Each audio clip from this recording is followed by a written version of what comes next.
வணக்கம், என்னோட பேர் அஸ்வினி. நான் மருதுபாண்டி பிஜேபி மண்டல தலைவரோட மனைவி பேசுகிறேன். நான் வந்து பார்த்திங்கன்னா கவுன்சிலர் வார்டு கவுன்சிலரில் செகண்ட் பிளேஸ் அடிச்சிருந்தேன். ஏடிஎம்கேவே பின்னுக்கு தள்ளி செகண்ட் பிளேஸ் அடித்து அநேக ஓட்டு வித்தியாசத்தில் நாங்கள் செகண்ட் பிளேஸ் வந்திருந்தோம்.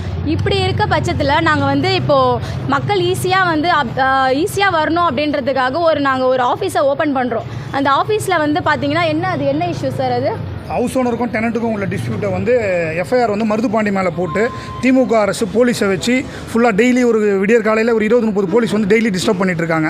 இது விஷயமா ஹைகோர்ட்டில் ஏபி போட்டு நேற்று எமர்ஜென்சி பெட்டிஷன் போட்டு நேற்று அந்த ஆர்டரும் வாங்கிட்டோம், போலீஸ் அரெஸ்ட் பண்ணக்கூடாதுன்னு. அப்படி இருந்தும் பார்த்தீங்கன்னா இன்றைக்கி காலையில் ஒரு 20-30 போலீஸ் கிட்ட மார்னிங் வந்துட்டு அவங்க ஒய்ஃப் கிட்ட மண்டல தலைவர் மருதுபாண்டி பிஜேபியில் அவங்களோட மனைவி வீட்டுக்கு வந்துட்டு காலையிலேருந்து ஒரு 5 மணிக்கெலாம் வந்துடுறாங்க.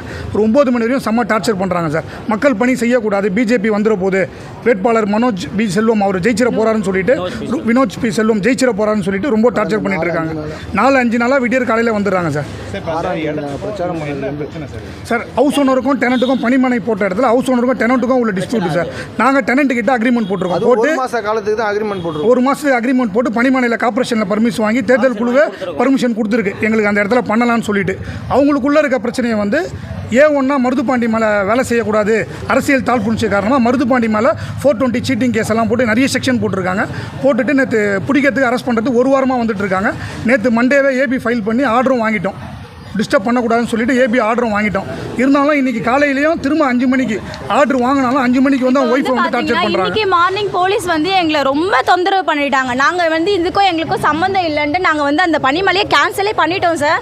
அதுக்கான ரிசீவ் வந்து ஜோனல் ஆஃபீஸில் நாங்கள் எலெக்ஷன் கமிஷன் கிட்ட கொடுத்து நாங்கள் கேன்சல் பண்ணி ரிசீவ்டு 2 நாளைக்கு முன்னாடியே நாங்கள் வாங்கியிருக்கோம். அப்படி இருக்கும் போது சரி ஒரு விசாரணைன்னும் போது 10 மணிக்கு மேலே தான் வரணும், இல்லைனா நீங்கள் போலீஸ் ஸ்டேஷனுக்கு வாங்கன்னு சொன்னோம். அது எதுக்கு சார் மிட் நைட்டில் வராங்க? ஒரு 10 போலீஸை கூட்டிகிட்டு யூனிஃபார்மோடு கூட்டிகிட்டு பயம் பொறுத்திட்டு சார், சட்டம் படித்த எனக்கே இந்த மாதிரி ஒரு நிலைமைனா நார்மலான பீப்புளை இந்த அரசாங்கம் எப்படி சார் ஹேண்டில் பண்ணும்? போலீஸ்ன்றது வந்து ஒரு மக்களுக்கு ஹெல்ப் பண்ணுறதுன்ற ஒரு மோட்டிவில் இருக்கணும். அப்படி இருக்கும்போது ஒரு ஃப்ரெண்ட்ஷிப்பாக இருக்கிற போலீஸ் வந்து நம்மளை அகெயின் தொல்லை பண்ணிட்டு இருந்தா. இன்றைக்கி வந்து கவர்மெண்ட் ஹாலிடே, ஃப்ரைடே வந்து மக்கள் வீட்டில் இருந்திருப்பாங்க, சண்டே வீட்டில் இருந்திருப்பாங்க. நாங்கள் அந்த மாதிரி டைமில் கேன் வாஷ் பண்ணுவோம். மோஸ்ட் ஆஃப் வந்து இந்த இடத்துல வந்து வினோஜ் பி செல்வம் அவர்கள் வெற்றி பெறது வந்து உறுதியாயிடுச்சு. பிஜேபியில் வந்து வினோஜ் பி செல்வம் வெற்றி பெறது ரொம்ப உறுதியாயிடுச்சு. நாங்கள் வில்லிவாக்கம் தொகுதி.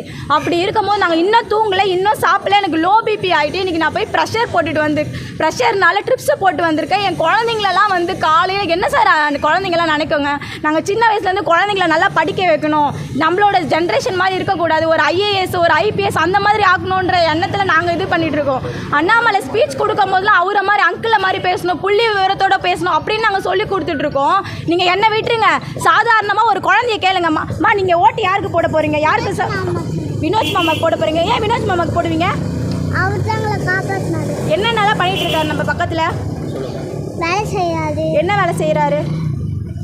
கட்சி வேலை செய்கிறாங்க. நம்ம மக்கள்லாம் மழையில் இது பண்ணிட்டு இருந்தாங்களா? அப்போ வினோஜ் மாமா என்ன வந்து பண்ணிட்டு இருந்தார்? எல்லாருக்கும் அரிசி பருப்பு ட்ரெஸ்லாம் வாங்கி கொடுத்துருந்தாங்க. இதெல்லாம் குழந்தைக்கு சொல்லி கொடுக்குறதுங்களா சார்? இதெல்லாம் குழந்தைங்களுக்கு சொல்லி கொடுக்குறதா? இதெல்லாம் சாதாரண எங்கள் வீட்டு பக்கத்தில் இந்த குழந்தைங்க இல்லை, ஒரு 4 குழந்தைங்க கேட்டாலும் நீங்கள் போயிட்டு கேட்டிங்கன்னா சொல்லிடுவாங்க. ஏன்னா நம்மளுக்கு யார் ஹெல்ப் பண்ணுறாங்களோ அவங்களுக்கு தான் நான் வந்து சிவில் சர்வீஸ் பண்ணிகிட்ருக்கேன். எனக்கு வந்து கட்சியிலன்றது நிர்வாகின்றது இல்லை. எனக்கு என்னன்னா என்னோடய ஜென்ரேஷன் நல்லா இருக்கணும், எங்கள் மக்கள் வந்து நல்லா இருக்கணும்ன்ட்டு நாங்கள் ஓடிட்டுருக்கோம் சார். நான் காலையிலேருந்து நைட்டு 12:30க்கு தான் சார் வீட்டுக்கு வந்து படுக்கிறேன். கரெக்டாக 1:30க்கு வராங்க, 4:30க்கு வராங்க. இதெல்லாம் என்ன, இது அராஜகமாக இல்லைங்களா? நாங்கள் வேலை செய்யக்கூடாதுன்னு நீங்கள் சொல்கிறீங்க, எங்களை வந்து நீங்கள் ஸ்டாப் பண்ணலாம். சரி, நாங்கள் வீட்டில் உட்காந்துலாம். ஆனால் ஒவ்வொரு தொண்டர்களும் ஒவ்வொரு மக்களும் வீழ்ச்சிக்கிட்டாங்க. கண்டிப்பாக வினோஜ் பி செல்வத்துக்கு தாமரை சின்னத்தில் ஓட்டு போகணுன்றது எல்லாருக்குமே தெரியும். நீங்கள் என்ன ஸ்டாப் பண்ணாலும் நாங்கள் இன்றைக்கி வீட்டில் உட்காந்துக்குவோம். 10 நாள் ஆனால் இந்த இஷ்யூ எல்லாமே முடிஞ்சிடும், உங்களுக்கு ஒன்றுமே தெரியாமல் போயிடும். ஆனால் இன்றைக்கி எனக்கு மனவேதனை ஆச்சுல. நான் 3 நாள் நான் வேலைக்கு போவேனா, என்னோடய பிரச்சார வேலைக்கு போவேனா, நான் போய் ஹாஸ்பிட்டலில் படுத்துட்டு இருப்பேனா? எங்களுக்கு இருக்கிறது 10 நாள் இதே மாதிரி தொல்லை பண்ண. நார்மலாக படித்தவங்களுக்கே இந்த அளவுக்கு எங்களுக்கு எமோஷ்னலாக ஆக்க வைக்கிறீங்கன்னா, அப்போ நார்மலாக இருக்க ஒன்றுமே தெரியாதவங்கள நீங்கள் எப்படி பண்ணுவீங்க? வீட்டில் தூங்க வைக்கிறீங்களா? எங்கள் வீட்டில் இருக்கிற ஒவ்வொரு வீட்டையும் போய் தட்டி மிரட்டி இருக்காங்க. என்ன உங்கள் வீட்டில் இருக்காங்களா? அவங்க அக்யூஸ்ட் மாதிரி ட்ரீட் பண்ணுறாங்க சார். நான் இதுக்கும் எங்களுக்கும் சம்மந்தம் மேல்ன்ட்டு நாங்கள் ஜோனல் ஆஃபீஸில் ரிசிப்ட் காப்பியே வாங்கியிருக்கோம்.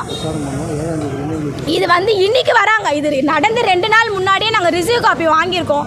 அப்படி இருக்கும்போது சாதாரண ஒரு விஷயத்த இந்த மாதிரி நியூஸில் போட்டு நாங்கள் என்னவோ அக்யூஸ்டு மாதிரியோ தீவிரவாதிங்க மாதிரியும் நீங்கள் என்ன நியூஸில் கொடுத்தாலும் என்ன அக்யூஸ்டு மாதிரி கொடுத்தாலும் அதை பற்றி எங்களுக்கு கவலை கிடையாது. மக்களுக்கு தெரியும், ஒவ்வொருத்தருக்கும் தெரியும். வினோத் பி செல்வன்றது யார் தெரியும், தாமரைன்றது வெற்றி பெறுவாங்கன்னு தெரியும். நீங்கள் நான் என்ன அளவுக்கு டம்ப் பண்ணாலும் நீங்கள் தான், உங்களோட ஓட்டு தான் செதற போகுதுன்றது எங்களுக்கு நிச்சயமாக தெரியும். பிஜேபி தான் வின் பண்ண போது, பாரதிய ஜனதா கட்சியில் வினோத் பி செல்வம் தான் வின் பண்ண போகிறாரு தாமரை சின்னத்தில். அதை மட்டும் நீங்கள் உறுதியாக இருங்க. இன்றைக்கி நீங்கள் பண்ண சித்திரவதை கண்டிப்பாக நாளைக்கு நாங்கள் வெற்றியோடு வந்து உங்களை நாங்கள் மீட் பண்ணுவோம். Thank you sir. என் name Gopalakrishnan sir, Thirumangalam inspector sir. அவர் தான் பொய் வழக்கு போட்டு. என் பேர் கோபாலகிருஷ்ணன், வழக்கறிஞர் மாவட்ட துணைத் தலைவர். இந்த இஷ்யூ வந்து பார்த்திங்கன்னா ஹவுஸ் ஓனருக்கும் டெனண்ட்டுக்கும் ஒரு டிஸ்பியூட். நம்ம மத்திய சென்னையோட மண்டல தலைவர் மருதுபாண்டி வந்து அக்ரிமெண்ட் போட்டு கார்ப்பரேஷனில் பர்மிஷன் வாங்கி தான் எல்லாமே பணிமனை நடத்துகிறாங்க. பொய் வழக்கு போட்டு அவர் A1 போட்டிருக்காங்க இந்த வழக்கில். அவருக்கும் இதுக்கு சம்மந்தமே கிடையாது. எங்கே அரசியல் வேலை செய்ய போகிறாரு அப்படின்னு சொல்லிட்டு அவர் மேலே பொய்யான நியூஸும் போட்டு விட்டு அவர் வேலை செய்யக்கூடாது அப்படின்னு பண்ணுறாங்க. திமுக தோக்கிறது இங்கே உறுதியாயிடுச்சு சார். இவர் அமைச்சரோட தூண்டுதல் பேர் தான் இங்கே நடந்துட்டு இருக்கு சார். இன்ஸ்பெக்டர் ரத்னகுமார் தான் முழுக்க டிஎம்கேக்கு வேலை செய்கிறார் சார். திருமங்கலமுடைய இன்ஸ்பெக்டர் சார் ரத்னகுமார். 6ஆம் தேதி அவர் தலைமையில் தான் ஒரு 10 போலீஸ் கிட்ட டெய்லி விடியர்கள் 5 மணிக்கு வராங்க. ஏபியா வாங்கிட்டோம், ஹைகோர்ட்டில் ஃபைல் பண்ணி ஏபி ஆர்டர் வாங்கியும் வந்து டிஸ்டர்ப் பண்ணிட்டு இருக்காங்க. 6ஆம் தேதி பிரச்சாரம் பண்ணும்போது 6ஆம் தேதி பிரச்சாரம் பண்ண விடல. சர்ச் பண்ற சம்மன் எதுவுமே கிடையாது. டைரக்டா வீடை நான் அப்பதான் சார் தூங்கி எழுந்து வெளியே வரேன். ஒருத்தங்க வரலாமான்னு பெர்மிஷன் கூட கேட்காம டைரக்டா ஓபன் பண்ணிட்டு ஒரு 10 பேர் உள்ள வந்தா அந்த டைம்ல ஒருத்தங்களோட மனநிலை எப்படி சார் இருக்கும்? ரொம்ப மன உளைச்சல் பண்ணிட்டே இருக்காங்க. எங்களை வேலை இன்னைக்கு நாங்கள் வேலை செய்ய வேண்டியது. இன்னைக்கு நாங்கள் இவ்வளோ டைம் என்ன ஆல்மோஸ்ட் இவ்வளோ நேரம் நாங்கள் இங்கே உட்காந்துட்டு இருக்கோம். நாங்கள் வந்து பாரத பிரதமர் நரேந்திர மோடிஜியை பார்க்கலாம் நாங்கள் நேற்றெல்லாம் அவ்வளோ ஆர்வமாக அவ்வளோ பிளான் பண்ணியிருக்கோம். ஆனால் இவங்க வந்து எங்களை எங்கேயுமே போகக்கூடாது, நாங்கள் வேலையே செய்யக்கூடாது அப்படின்ற மாதிரி டம்ப் பண்ணிகிட்டே இருக்காங்க. இன்னும் எவ்வளோ தயவு செய்து மீடியாக்களே தயவு செய்து நீங்கள் இதை உண்மையை மட்டும் வெளியே எடுத்துகிட்டு வாங்க. இங்கே வந்து என்ன அராஜகம் நடந்துட்டுருக்கு, வில்லிவாக்க தொகுதியில் என்ன அராஜகம் நடந்துட்டுருக்குன்றதை காட்டுங்க. எங்களுக்கு வேலை செய்கிறவங்களை எந்த அளவுக்கு மக்கள் வந்து நம்ம வெற்றி வேட்பாளர் வரும்போது எந்த அளவுக்கு ரெஸ்பான்ஸ் பண்ணாங்கன்றதை இங்கே இருக்கவங்க மறக்கவே மாட்டாங்க. அப்படி இருக்கும்போது எங்களை நீங்கள் அழுத்திட்டீங்கன்னா ஆனால் மக்களுக்கு தெரியல யார் வெற்றி வேட்பாளர்ன்றது. தயவு